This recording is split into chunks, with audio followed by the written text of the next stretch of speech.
Hello and welcome back to my channel.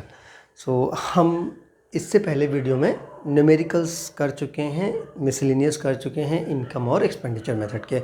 अब हम आते हैं लास्ट 2 टॉपिक्स पे, जो कि national income and related aggregates, जो हमारा पहला यूनिट है। ओके, उसमें से जो लास्ट चैप्टर 4th चैप्टर है मेजरमेंट ऑफ नेशनल इनकम, उसमें हम आ गए हैं। कुछ लास्ट टॉपिक्स हैं जो कि इसमें हम देखेंगे। छोटे टॉपिक्स हैं, national income at current price and national income at constant price, इनको देखेंगे। इसके बाद आता है GDP deflator and then last topic है जीडीपी एंड वेलफेयर। ओके, तो हम डिस्कस करते हैं कि क्या है national income at current price and national income at constant price. तो national income at current price क्या होता है कि नेशनल इनकम जब मेज़र की जाती है तो उसको 2 तरीके से मेज़र किया जाता है। एक होता है करेंट प्राइस और एक होता है constant price. We know that national income is the sum total of money value, the sum total of money value of all the final goods and services which are produced by our normal resident. हमारे normal residents जो produce करते हैं उनके goods and services की final money value को कहते हैं। ठीक है, तो उस मनी वैल्यू को जब हम बात करते हैं तो वो मनी वैल्यू क्या है, जो प्राइस होता है। ठीक है, तो वो प्राइस क्या होता है, करंट प्राइस एक होता है और एक होता है बेस प्राइस। बेस प्राइस के बारे में हम जब हम इंडेक्स पढ़ रहे थे 11th में, आपको याद होगा, तो वहाँ पे हमने पढ़ा था base price and current price. तो उसमें हमने इंडेक्स नंबर में पढ़ा था बेस प्राइस। तो बेस प्राइस क्या होता है, पहले का होता है। करंट प्राइस के बाद हम करते हैं कि करंट प्राइस क्या होती है, नेशनल इनकम। जब नेशनल इनकम यानी कि जो भी गुड्स एंड सर्विसेज हैं वो करंट प्राइस पे उनकी मनी वैल्यू फाइंड आउट की जाती है, तो क्या होता है, तो हमें मिलता है national income at current price. ठीक है, फॉर एग्जांपल अगर हम बात करें 2022-23 की अगर हम नेशनल इनकम मेज़र कर रहे हैं और अभी के प्राइस पे अगर हम मेज़र कर रहे हैं, क्वांटिटी को प्राइस से मल्टीप्लाई कर रहे हैं, तो हमें क्या मिलेगा, हमें जो सम टोटल मिलेगा वो हमारा national income at current price होगा। क्यों? क्योंकि हमें जब नेशनल इनकम हम फाइंड करते हैं तो हम क्या करते हैं, हम उसमें क्वांटिटी गुड्स एंड सर्विसेज को प्राइस से मल्टीप्लाई करते हैं। ठीक है, जैसे कि हम यहाँ पे अगर पहले डेफिनेशन बात कर लेते हैं, फिर हम बात करेंगे इस एग्जांपल की और क्लियर होगा। डेफिनेशन क्या है, it is the money value of all final goods and services produced by normal residents of a country in a year measured at the price of the current year. Current year के price पे जो measure किया जाता है, यानी कि जो भी गुड्स एंड सर्विसेज प्रोड्यूस की जाती हैं हमारे नॉर्मल रेजिडेंट के द्वारा एक ईयर में, एक फाइनेंशियल ईयर में, उसकी मनी वैल्यू अगर करंट प्राइस से मनी वैल्यू ली जा रही है तो वो जो सम टोटल आएगा वो होगा national income at current price. For example यहाँ पे हम देखते हैं, यहाँ पे हम मानते हैं किसी एक इकोनॉमी में कुछ गुड्स प्रोड्यूस की जा रही हैं, सपोज राइस एंड व्हीट। ठीक है, तो rice and wheat, rice 100 kg produce किया गया है, व्हीट 50 kg प्रोड्यूस किया गया है। ओके, अब हम इसको नेशनल इनकम अगर हम काउंट करना हो तो हम क्या करते हैं, क्योंकि हम क्वांटिटी नहीं ऐड कर सकते हैं, क्योंकि बहुत सारी चीज़ें हैं, सपोज मिल्क भी आएगा तो लीटर में आएगा, तो लीटर को केजी से ऐड नहीं कर सकते हैं ना। तो हम क्या करते हैं, उसकी मनी वैल्यू निकाल लेते हैं और मनी वैल्यू से हम पता करते हैं कि कितना प्रोडक्शन हुआ है। तो मनी वैल्यू कहाँ से फाइंड करेंगे, उसका प्राइस देखते हैं। ठीक है, प्राइस से हम मल्टीप्लाई करते हैं तो टोटल वैल्यू आ जाती है। और सपोज यहाँ पे 100 है, 20 रुपये प्राइस है 2022 में, करंट ईयर में। ठीक है, तो हमने मल्टीप्लाई किया, 2000 हो गया। यहाँ पे 50 kg वेट को हमने 15 से मल्टीप्लाई किया, 15 रुपये पर केजी सपोज उसका रेट है, तो हमें जो जीडीपी मिलेगी यहाँ पे 750 हो जाएगा। उन दोनों को टोटल करेंगे तो 2750 हो जाएगा। ये क्या हुई हमारी जीडीपी। हमने माना जीडीपी बहुत ज़्यादा होगी, बहुत सारी कमोडिटीज़ होती हैं, लेकिन हम यहाँ पर मान के चल रहे हैं केवल 2 ही गुड्स हैं, एग्जाम्पल समझने के लिए, ईजी करने के लिए। ऑलराइट, तो यहाँ पर क्या हो गया 2750, तो ये हमारी जीडीपी कितनी है 2750। ठीक है, ये हो गई करंट प्राइस पे, करंट प्राइस पे नेशनल इनकम। ओके, तो नेशनल इनकम करंट प्राइस का मतलब जो भी प्रोडक्शन हुआ है उसको अगर करंट प्राइस पे मेज़र किया जा रहा है तो national income at current price होता है। ये बहुत सिंपल है, और हम जो भी मेजरमेंट अभी तक करते आए हैं ना नेशनल इनकम को, वो करंट प्राइस करते आए हैं। ठीक है, लेकिन क्या होता है, कभी कभी जब अगर यहाँ पे देखो क्वांटिटी अगर चेंज ना हो, अगर केवल प्राइस चेंज हो जाए, यहाँ पे सपोज केवल प्राइस चेंज हो जाए, तो क्या होगा, तो आप देखेंगे कि क्वांटिटी चेंज नहीं हुई है लेकिन प्राइस चेंज होने की वजह से ही यहाँ पे जीडीपी इंक्रीज हो जाएगी, तेज़ी से इंक्रीज हो जाएगी। सपोज क्वांटिटी इतनी ही है, यहाँ पे आप एग्जांपल में दिखाता हूँ, क्वांटिटी कितनी है 150। ठीक है, क्वांटिटी 150 ही रही, सपोज यहाँ पे हमने ले लिया क्वांटिटी 150 ही है। हमने यहाँ पे प्राइस जो है ना, प्राइस कर दिया 20 का 40 कर दिया। ठीक है, और 50 का प्राइस 20 का 50 एंड 15 का 20 कर दिया।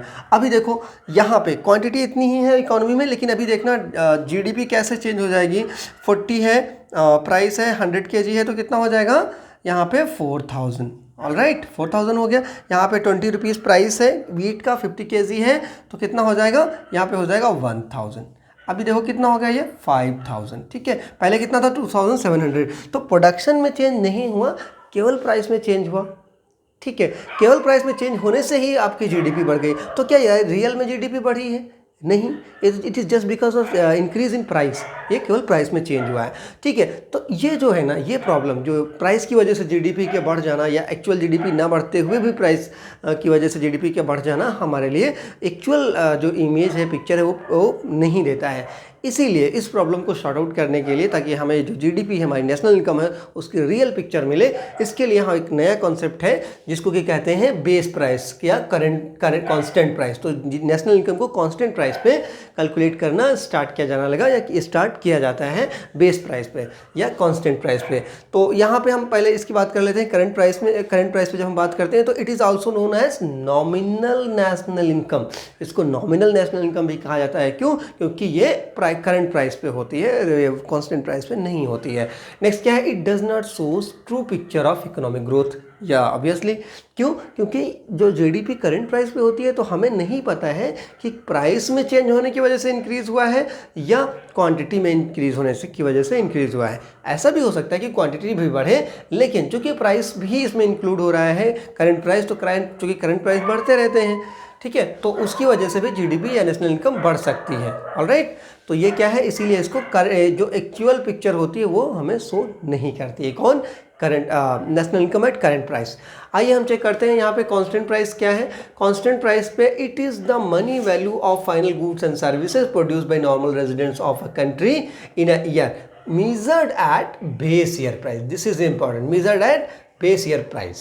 ठीक है, तो बेस ईयर प्राइस क्या है, हम बेस ईयर 11th में पढ़ चुके हैं। बेस ईयर होता है कि एक ऐसा ईयर जिसमें जो प्राइस में फ्लक्चुएशंस नहीं हुए हैं, प्राइस कांस्टेंट रहा है, कोई ऐसी इन्फ्लेशन नहीं हुआ है, कोई ऐसी घटना नहीं हुई है जिससे कि इकोनॉमी में प्रोडक्शन या और सारी एक्टिविटीज़ बहुत डैमेज हुई हों। जैसे कि अभी 2019, 2020, 2021, 22 ये कोरोना के ईयर्स रहे हैं, तो इनको बेस ईयर कभी नहीं बनाया जाएगा, क्योंकि कोरोना की वजह से इकोनॉमिक एक्टिविटीज़, पूरी इकोनॉमीज़ जो है, जो प्रोडक्शन यूनिट्स हैं वो बंद करनी पड़ी थी, तो इनको बेस ईयर नहीं बनाया जाए। बेस ईयर क्या होगा, जिसमें कोई ज़्यादा इस तरह का क्राइसिस नहीं हुआ है, या प्राइसेस हाइक या चेंज या डाउन नहीं हुए हैं, उसको बेस ईयर माना जाता है। बेस ईयर मान करके हम क्या करते हैं, उस ईयर के प्राइस पे हम करंट ईयर की कमोडिटी को मल्टीप्लाई करके नेशनल इनकम फाइंड करते हैं।